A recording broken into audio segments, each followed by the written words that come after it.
Fala pessoal, tudo bem com vocês? Sejam bem-vindos de volta ao canal, tá? Quem fala com vocês aqui é o HD. Pessoal, hoje vamos trazer aqui um vídeo, é meio antigo, tá? É um vídeo do Rica Perrone, uma opinião que eu considero muito controversa, muito polêmica, sobre aquele episódio da Áustria 2002, né? O Hoje Não, Hoje Não, Hoje Sim. E ele tem, né, uma abordagem aqui que eu não concordo muito e vamos assistir junto aqui.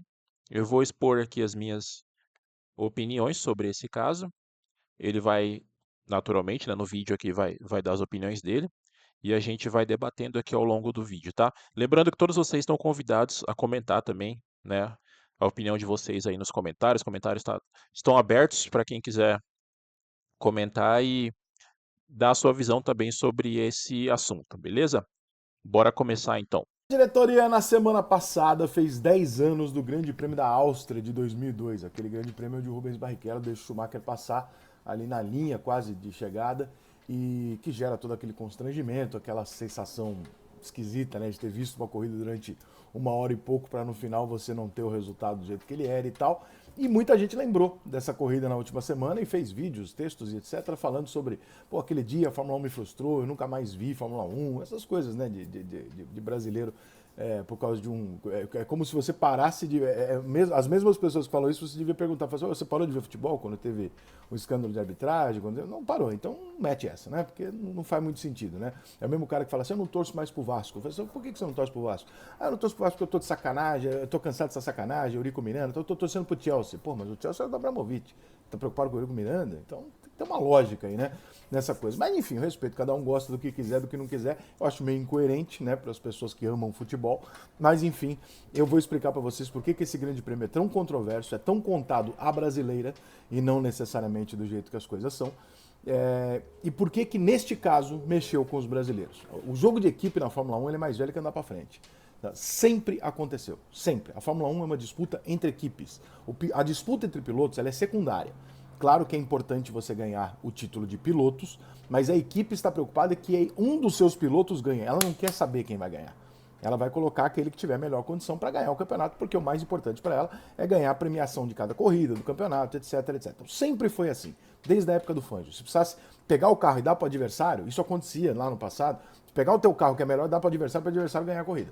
Então é normal, sempre aconteceu. Beneficiou o Senna, beneficiou o Piquet, beneficiou o Fittipaldi, prejudicou o Senna, Piquet e Fittipaldi. Tudo sempre aconteceu na Fórmula 1. Isso é um trabalho de equipe. Tá? E você trabalha pelo melhor da equipe. As pessoas querem vender a Fórmula 1 no Brasil como esporte individual? Burrice. Mas tem gente que compra. Não é um esporte individual. É um esporte onde 10, 12, depende do ano, equipes disputam o título. E aí eles escolhem os seus pilotos, como os times de futebol escolhem seus jogadores e fazem alterações e dão ordens de acordo com aquilo que o departamento técnico deles entende ser melhor. Você pode discordar da decisão da Ferrari, não tem problema nenhum, mas fazer esse drama como se isso fosse uma novidade é uma grande hipocrisia. O que é uma novidade nesse caso? Até aqui tudo bem, tá? Até aqui tudo certo. Realmente tem isso da Fórmula 1 ser vendida aqui no Brasil como um piloto específico, geralmente para o brasileiro, mas o fato é que é um campeonato mundial de equipes, né? Isso que ele fala aqui, eu concordo, é bem verdade. É verdade não, né? É o fato, é o que acontece mesmo, né? São equipes ali disputando e o piloto depende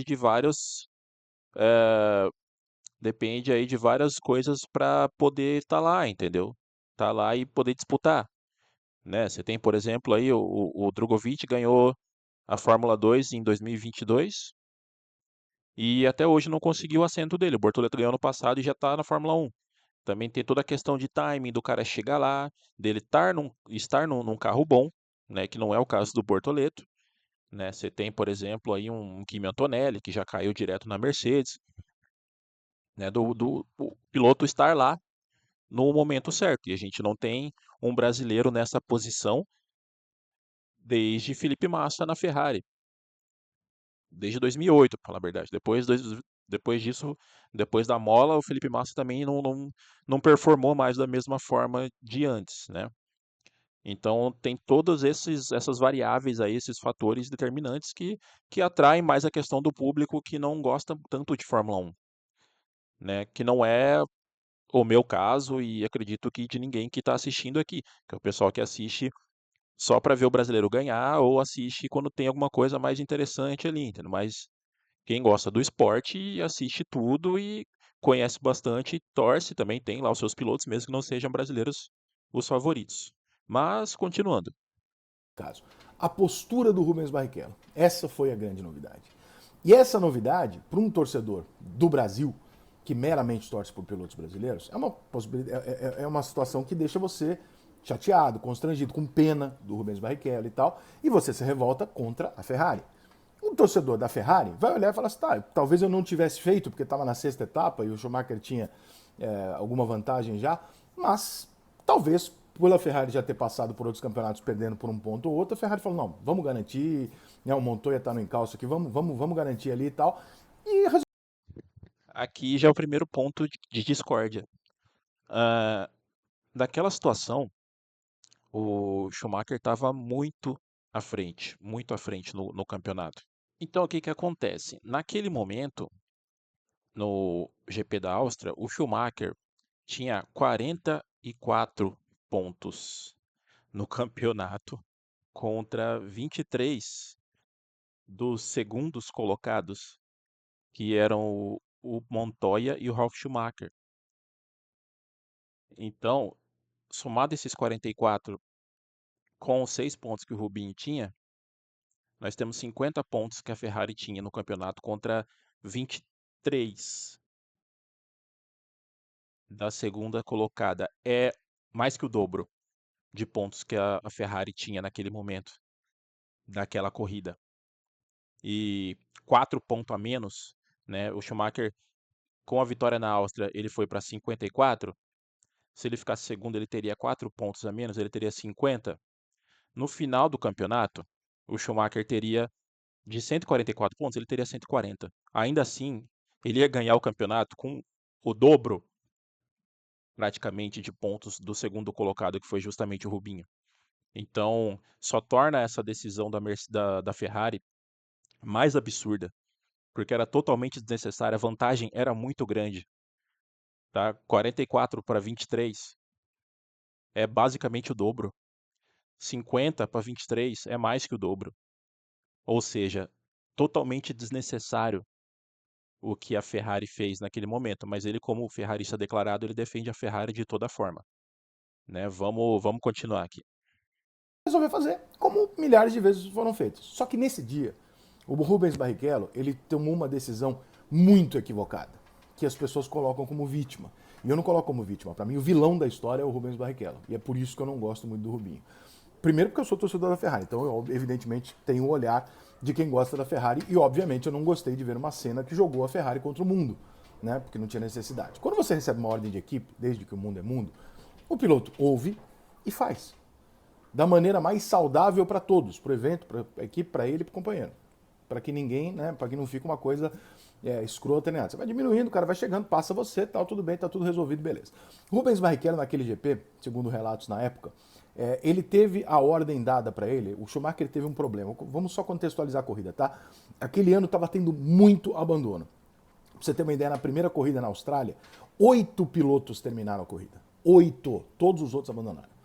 Então, estava sendo um campeonato diferente, com muito problema no carro, batida, enfim, quebra, etc, etc. Então, já havia ali um ambiente do tipo, cara, eu não sei quantas coisas eu vou terminar. O Rubinho, por exemplo, das 5 anteriores, ele terminou uma. Todas as outras ele não fez ponto, ele não terminou a corrida. Então, já havia na Ferrari muito claro que quem ia disputar o título mundial era o Schumacher. Não tinha como ser o Barrichello, porque ele não tinha feito ponto nas 5 primeiras corridas. Chegou em segundo lugar na quarta etapa. De resto, ele abandonou todas.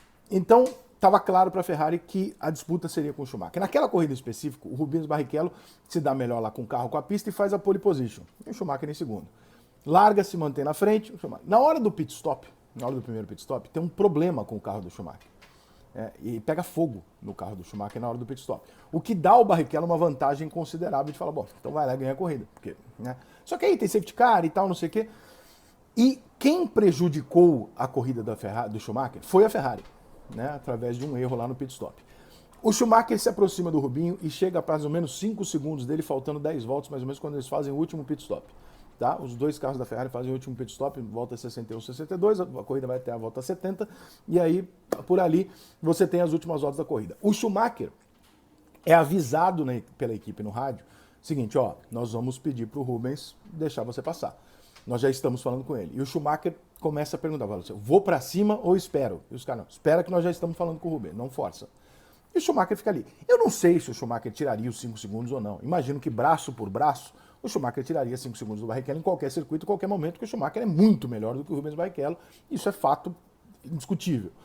Mas, não sei se naquele momento, naquela corrida especial, né, especificamente, o Schumacher faria. Sei que a Ferrari fala com o Rubens durante 9 voltas e o Rubens não responde, mas ele está ouvindo. Esse é o relato do rádio na época, tá? Que o Rubens ouve por 10 voltas e não responde à Ferrari. Nem que ele vai fazer, nem que ele não vai fazer, e portanto a Ferrari fica vendida. Mas vamos pensar um pouquinho aqui.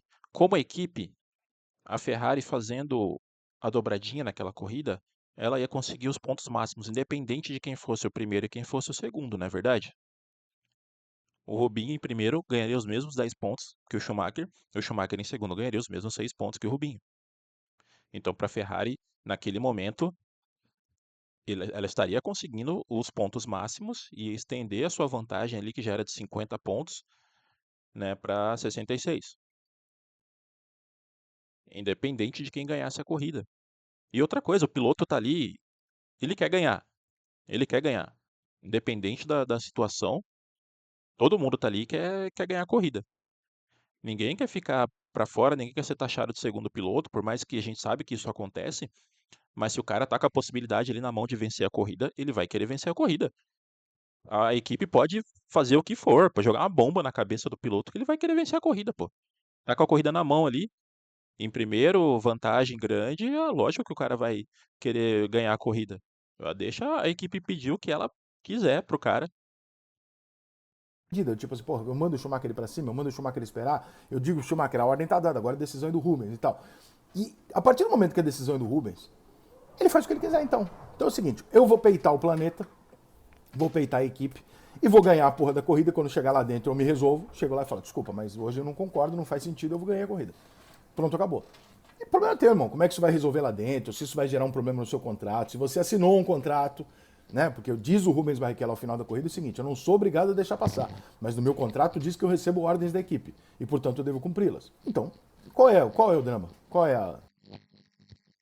O negócio é que descumprir ordens de equipe não é novidade, mas aí o cara que decide não obedecer às ordens de equipe, ele tem que ver as consequências que ele vai ter, entendeu? Lembra do caso do Multi 21 na Red Bull com o Vettel e Weber? Então, o Vettel simplesmente desobedeceu a ordem da equipe e partiu pra cima e ganhou a corrida. Foda-se, eu sou piloto, eu quero ganhar, entendeu? O pensamento do Rubinho com certeza não foi diferente nesse momento. E você não tá criticando o Vettel, né, pelo que ele fez, né? O ponto é, se você recebe ordem, se você concordou em receber a ordem da equipe, e se esse é o cenário, por que você vai fazer isso na última curva para fuder o seu chefe? Porque o que o Rubinho fez foi estrategicamente o seguinte: se ele ganhasse a corrida, ele deixaria a Ferrari numa situação desconfortável para, por exemplo, demiti-lo. Né? Não fariam isso, mas, pô, vai demitir o cara porque o cara ganhou a corrida? Não vai. Então ele ficaria blindado. Só que essa é uma postura que você tem que ter pau na mesa para fazer. Eu tenho convicção que o Ayrton Senna, o Fernando Alonso, o Hamilton teriam ganhado a corrida. Eu tenho absoluta convicção de que esses caras teriam ganhado a corrida. O Rubinho optou pelo seguinte: eu posso ganhar a corrida, peitar e ver o que acontece, ou eu posso me vitimizar para o mundo. O que o Rubinho escolheu fazer? Se vitimizar para o mundo. Ele não deixou o Schumacher ele se aproximando e perder a posição. Não, ele deixou para o último momento para dizer, ó, eu ganhei, mas eu só não ganhei porque a equipe Ferrari, meu patrão, é filha da puta e tá fazendo isso comigo. Olha como eu sou coitado. Foi a primeira vez que alguém fez isso, que eu me lembro, de ter levado isso até o último extremo para entregar dessa maneira. Então, assim, foi uma escolha do Rubens Barrichello, jogar o chefe dele, a equipe que paga o salário dele, contra o mundo. Foi uma escolha dele transformar-se em vítima. E quando você gosta do cenário de onde você é vítima, quando você se sente confortável numa situação onde as pessoas têm pena de você, rapaz, você não pode ser competitivo. Você não pode competir em nada na vida. Porque o competidor, ele não gosta de que as pessoas sintam pena dele. Ele gosta que as pessoas sintam raiva dele. Porque ele está ganhando. Então ali se explica muito do Rubens Barrichello como piloto, que é um grande piloto, mas que não tem esse culhão, essa postura firme de decidir, de peitar e de ganhar. O Senna, quando chegou na McLaren, ele tinha um Prost, irmão. Não pode, não pode, não pode, ele atropelou um cara, mano. Foda-se. Não pode, eu vou pra cima e foda-se. Eu vou mostrar pra você que eu sou melhor que o cara. Até fazer o cara sair da equipe. É um jogo. Quando o Alonso chegou na Ferrari e tinha o Massa, na primeira ou segunda corrida, não me lembro, ele pegou e jogou o carro pra dentro do Massa, dentro do box e passou o Massa dentro do box. Dali pra frente, irmão, tá resolvido. Dali pra frente ficou claro, ó, quem manda nessa porra sou eu. Entendeu? E é assim que os grandes campeões fazem. Né? Então, assim, o Rubinho não é um grande campeão. O Rubinho é um piloto que correu a vida inteira na Fórmula 1, chegou na Ferrari, tem, porra, ganhou milhões, é um cara discutivelmente uma grande carreira. Mas nesse momento em que o mundo tem pena do Barrichello e culpa. Vamos lá, Rubinho não é um grande campeão, ele não ganhou título só na Fórmula 1. Nas outras categorias todas que ele correu, ele ganhou título. Ele tem um currículo, sim, um currículo de respeito. Agora, sobre se ele teria esse negócio de bater no peito, pá, eu vou ganhar a corrida, eu acredito, eu vejo de uma forma diferente, tá? Porque eu vejo que o que ele fez foi uma forma de bater no peito e falar, vocês não querem deixar, não querem que eu ganhe, então foda-se também. Entendeu? Ele fez da forma com que ele fez. Agora, está preocupado porque a situação era completamente absurda, entendeu? Aquela ordem não fez o menor sentido porque não ia mudar nada para a Ferrari, não ia mudar nada o campeonato para o Schumacher. Esses 4 pontos não fariam a menor diferença dentro do campeonato. O Schumacher ia ganhar disparado, como de fato foi. Agora, sim, a atitude, justamente, a atitude dele deixar passar no final foi para mostrar, né, para eu vejo isso como uma forma de ele ter batido no peito e mostrado, falou, não, vocês não querem que eu ganhe, mas também então vocês vão tomar aqui a de vocês. Entendeu? Quantos pilotos fariam isso? Quantos pilotos fariam isso? Dá na cara da equipe. A maioria fica quieto. A maioria fica quieto. O Schumacher era o protegido da Ferrari, né? Não teve nenhum tipo de punição no episódio do Multi 21 do Vettel. O Vettel era o protegido da equipe. Tanto que o Weber acabou, né, desalmado ali. No final do ano ele se aposentou e foi embora. Porque viu que não adiantava nada ficar ali. Então, assim, eu, ao contrário dele, vejo como um ato corajoso do Rubinho aqui. Expôs a Ferrari, jogou a cara de bunda do Schumacher no pódio. Era assim, era até tô até perdido aqui para escolher as palavras, mas era a cara de bunda do Schumacher era enorme no pódio, porque não precisava. Ele ia continuar liderando com folga o campeonato, a Ferrari ia continuar liderando com folga o campeonato. Mas vamos lá, vamos seguir. A Ferrari, eu culpo o Barrichello e tenho pena da Ferrari. Porque a Ferrari fez algo que ela sempre fez e que todas as equipes fazem.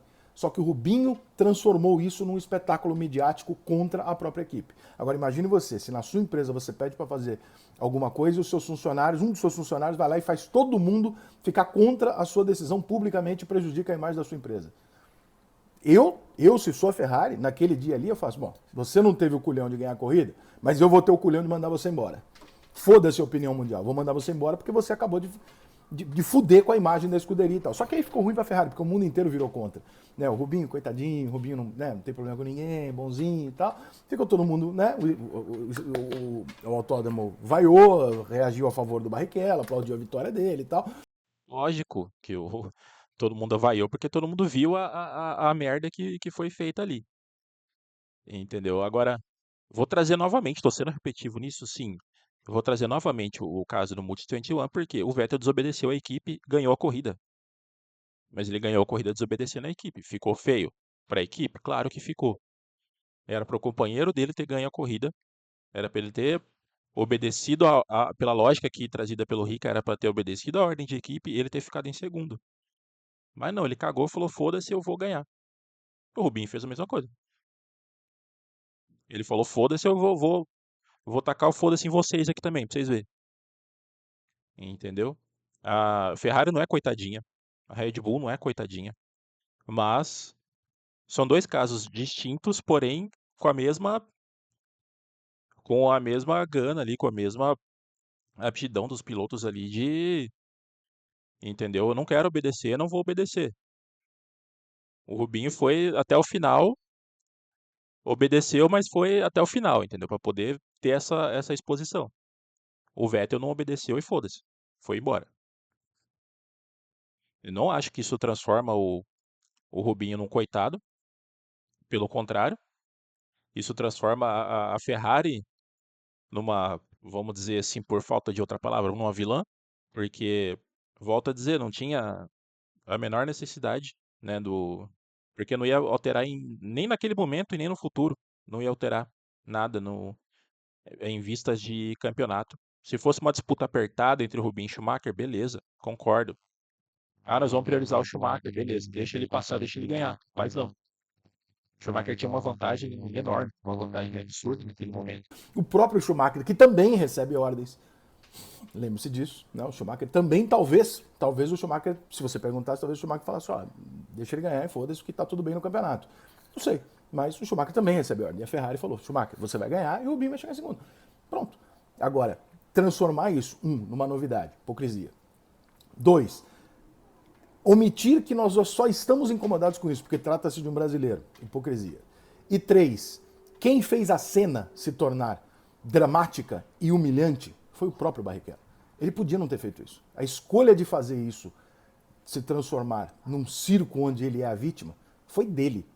Era só ele fazer o que sempre se fez na Fórmula 1, que ninguém falaria nada. Mas ele escolheu que o mundo olhasse para ele como uma vítima. Então, toda vez que alguém faz piada com o Rubens Barrichello, eu não tenho pena. Toda vez que alguém fica estigmatizando o Rubens Barrichello, eu não tenho pena. Por quê? Porque foi uma escolha do Rubinho ser um piloto onde ele terminava as corridas e etc. E ele sempre tinha não, mas é um mundo. Ele tem uma frase até infeliz: eu sou só um brasileirinho contra. Foi uma escolha dele. Ele construiu essa imagem.